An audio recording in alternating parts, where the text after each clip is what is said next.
अस्सलाम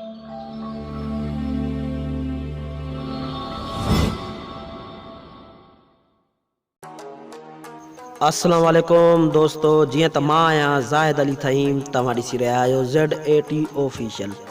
दोस्तों, अॼु जी हिन वीडियो में मां तव्हांखे ॿुधाइण वारो आहियां त शमन अली मिराली मेहरबान शाह साहब सां मुलाक़ात कई ऐं पिणु बाह में धाॻो बि ॿधायो।